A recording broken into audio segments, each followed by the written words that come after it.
Hello!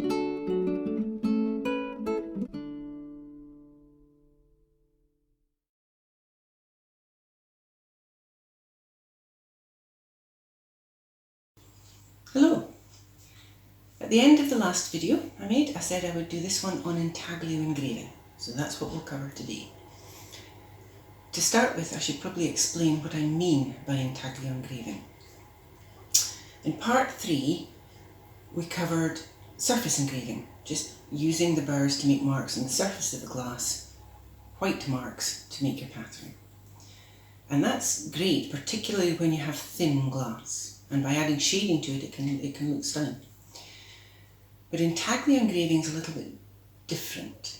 Intaglio engraving means carving out the glass, carving out the shape that you're trying to make deep into the glass. So you end up with a three-dimensional image of the thing you're trying to make suspended inside the glass. It can be a little bit scary when you first start because you think, well, I'm cutting an awful lot of this glass away, is it going to be okay? But yes, it'll be fine. We can go over some of the things you can do about them. But the whole purpose of intaglio engraving is to create this three-dimensional image suspended within the glass, and it can make your engraving look so much more rich and complete. So it's worth taking the time and effort to do it. Ideally, for intaglio engraving, you might want to be working with something like this crystal vase, really lovely thick glass that you could cut your image deeply into. But this series of videos is aimed at beginners, and you're not going to go out and buy something like that for practicing on. So, for today's demonstration, I shall be using my favourite little 10cm squares of glass. This happens to be 4mm float glass, so basically window glass.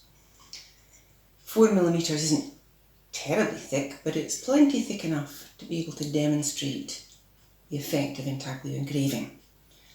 So if you want to play along, go out and get yourself a piece of glass and join in, and we'll see how we get on by the end of the video.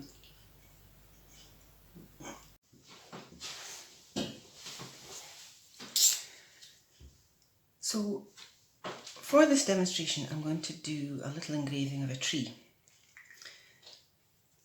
It's just a made-up tree. So I'm going to start by drawing in a basic shape of a tree.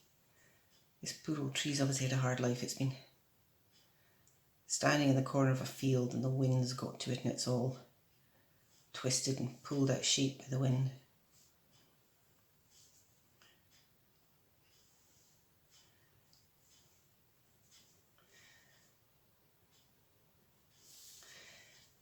And it's got a couple of little branches here that have snapped off. Maybe the kids were swinging on it or something, but the poor wee thing's obviously had a hard life. Now, that's a very basic shape, but it's enough for us to practice intaglio engraving on. So just to explain how this is going to work. As I said, what we're trying to do is carve out the glass to create the shape, a three-dimensional shape suspended in the glass. Now your average tree trunk is round, obviously. So this shape in the end is going to have to be round, rounded, half of that in fact. In order to achieve that, I'm going to make my first cuts up what will be the deepest part of the engraving. And I'm going to cut that really nice and deep to the finished depth that I'm after. Now, that is one question. How do I know how deep I'm going and whether I've gone too deeply? This is 4mm glass, and this is a 4mm burr. It's the same thickness there. When I make this first cut, what I'm going to be doing is watching how deeply into the glass this burr disappears. And I'm going to be looking to get it to about half its depth into the glass. And that will set the depth of this first central cut. Once that first cut's complete, I'm going to come back with the same burr and go up the edges, just making shallow cuts. So if you were to look at this glass end on at that point, what you would see is the glass, little shallow cuts,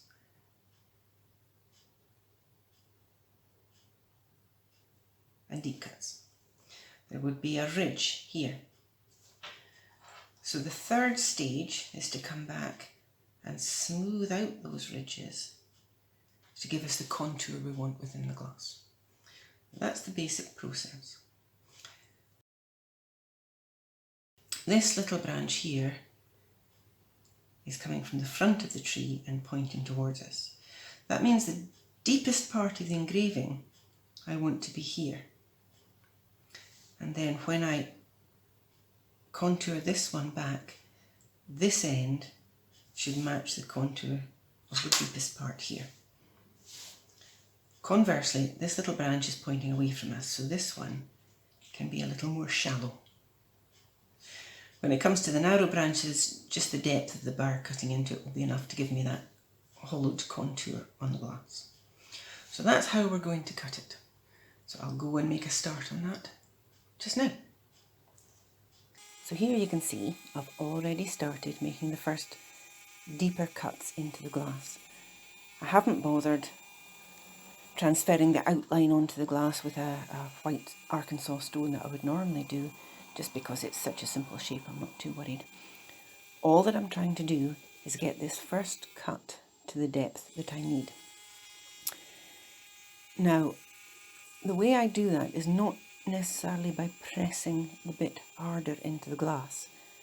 It's more by moving it slowly and giving it time to cut away the glass. I find that's a little bit easier to do than trying to press down hard into the glass all the time.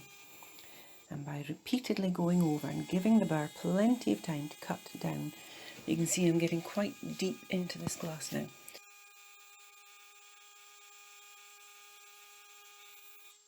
So now that I've got the centre section down to the depth that I want, I'll go along the edges of the trunk and create a shallow cut to define the shallower edge of the trunk.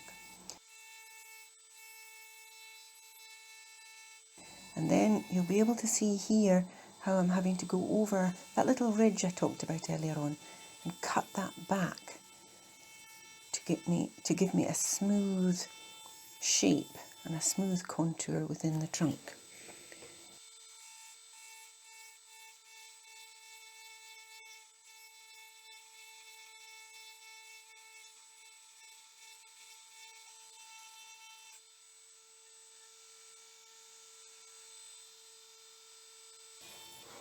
With one side done, I can go back and do the same on the other side again, making a shallow cut to start with, and then carefully smoothing down that little ridge of glass that's left between the original first deep cut and the second shallow cut.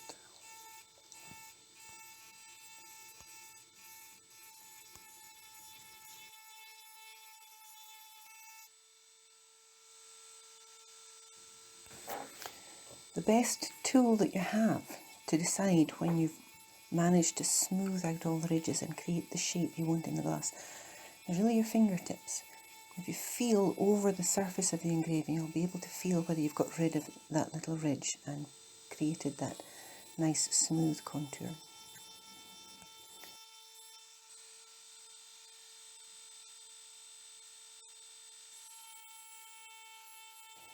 And with the main section of the trunk complete, it's time to start on these two little broken side branches.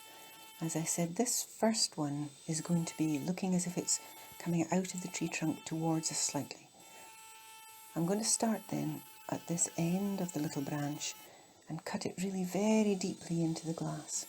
The closer you want that part of the image to look towards you, the deeper you have to cut it to start with. And with that depth set, I can start removing the glass between there and the main trunk. I've just marked in where the edges are going to be now, so those are my first shallow cuts. And now I start making the deep cut right down the middle of the branch to create the shape of the branch in the glass.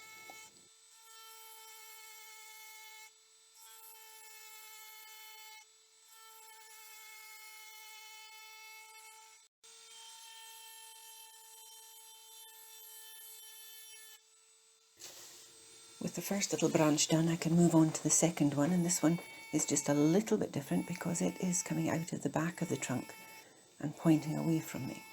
So to achieve that effect, I need to engrave that one to be just a little more shallow than the one at the front and not take that engraving out over the edge of the main trunk.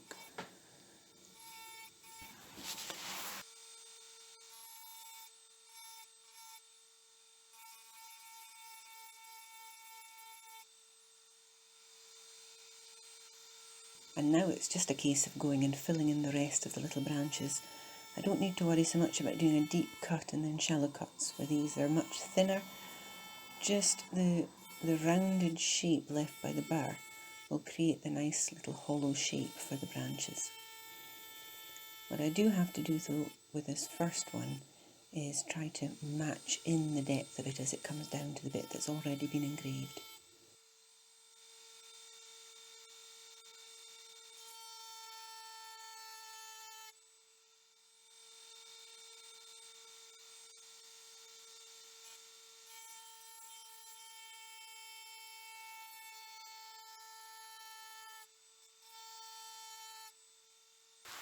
One thing I do have to think about though, even when doing these smaller branches, is what the form of the tree is. Which branches are coming at the front, which ones are slightly behind, and all the time looking to see what depth I need to engrave it to and which ones need to run over the top of other ones. So paying attention always to the depth that I'm engraving to, even when it is that little bit more shallow.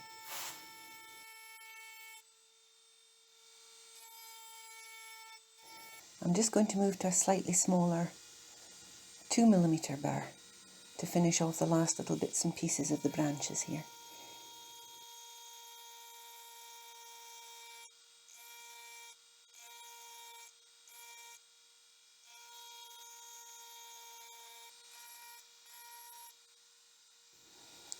And that's all the engraving I'm going to do on this, so let's go and have a look and see how it's turned out.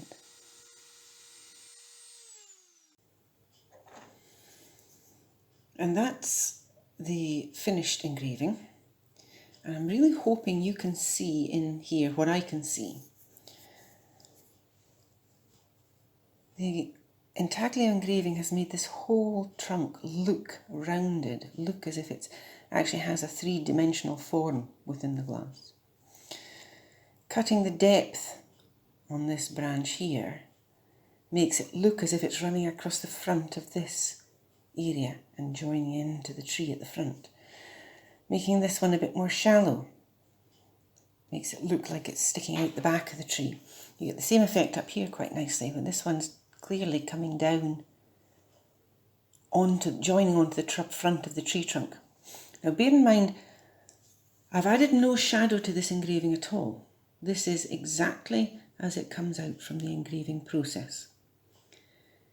You could, of course, shade areas in this engraving, say underneath the branches here, maybe most of this branch, under here and at the back here, and that would enhance this effect even more. But I did want to show you just how effective intaglio engraving is on its own at creating the three-dimensional image in the engraving. So that's this demonstration of intaglio engraving complete. I chose to do a fairly simple form, but it's actually a really good exercise. If you want to practice this, then get yourself a piece of glass and just draw on a simple shape, a tree or a flower or something. You don't need to worry too much about whether you get the lines in all the right place, and have a go. I hope I've managed to show you how cutting into the glass and removing the glass creates that extra three-dimensionality and gives more form to your engravings. As I said, I could have gone back and added some shade to this and enhanced that effect even more, but I really did just want to show what happens when you remove a lot of glass. And in case you're interested, I did measure this and I've only gone about 1.6 millimeters into the glass here. There's plenty more glass. I could have gone a lot deeper and enhanced that even more. But it is a good exercise. It's a good one to practice with, and I hope that you'll find it useful. If you have any questions, leave them in the comments and I'll try my best to answer them. And if there is anything you would like me to include in a future video, please let me know and I'll do my best to do that.